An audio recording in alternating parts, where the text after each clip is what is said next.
యేసు ప్రభు జీవితాన్ని కనుక మనం పరిశీలన చేస్తే 4 సువార్తల్లో యేసు ప్రభు జీవితం రాయబడింది కదా. మత్తయి, మార్కు, లూకా, యోహాను. మీరు జాగ్రత్తగా పరిశీలన చేయండి. సువార్తలన్నీ ప్రక్కన పెట్టి పరిశీలన చేస్తే విశ్వాసంతో ఎవరైతే ప్రభువు దగ్గరికి వచ్చారో వారందరూ ఆయన నుండి సహాయాన్ని పొందుకునే వెళ్ళారు, కానీ ఏ ఒక్కరు నిరాశతో వెనుతిరగలేదు. ఎవరైనా నిరాశతో వెనుదిరిగారు అంటే వారు అవిశ్వాసంతో ఉన్నారు అని బైబిల్ చాలా స్పష్టంగా తెలియజేసింది. విశ్వాసం కలిగిన ప్రతి ఒక్కరిని దేవుడు బలపరిచి వారికి సహాయం చేసి వారి అవసరాన్ని తీర్చి పంపించాడు. ఈరోజు విశ్వాస నేత్రాలతో నువ్వు దేవునికి సహాయాన్ని చూడగలవా? ఆయన నీ పక్షంగా ఉన్నారు అని గుర్తించగలవా?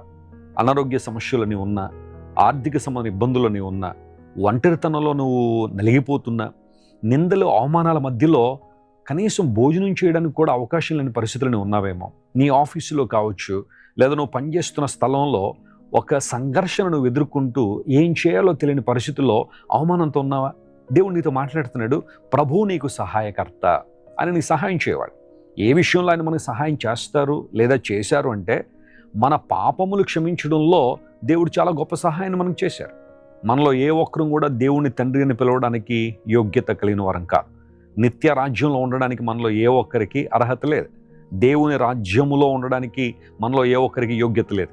కానీ యేసుక్రీస్తు ప్రభు ఈ లోకానికి వచ్చి సిలువలో మన కోసం మరణించడం ద్వారా, తన అమూల్యమైన ప్రాణాన్ని మన కోసం సిలువలో ధారపోయడం ద్వారా ఆయనే మధురమైన ప్రేమను మన మీద కుమ్మరించి తన చేతులు చెప్పి మనల్ని పిలిచాడు. ఇప్పుడు ఎవరైతే ఆయన స్వరానికి లోబడి ఆయన మాటకు విధేయత చూపించిన దగ్గరికి వస్తారో వారి పాపములను దేవుడు క్షమించి వాటిని అగాధ స్థలముల్లో వేసేశాడు. మరెన్నడూ ఆయన వాటిని జ్ఞాపకం చేసుకోడు అని లేఖనం సెలవిస్తాం. అంతకన్నా గొప్ప సహాయం మనకేం కావాలి?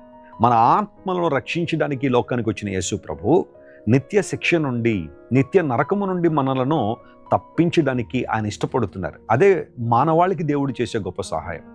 ఆ తర్వాత మనకు కావలసిన అవసరాలను తీర్చువాడు ఆయన.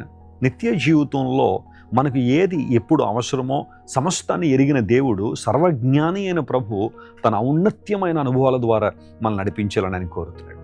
లేఖనాల్లో ఎంతోమందికి సహాయం చేసిన దేవుడు ఈరోజు నీకు నాకు సహాయం చేయాలని ప్రభు ఆశిస్తున్నారు.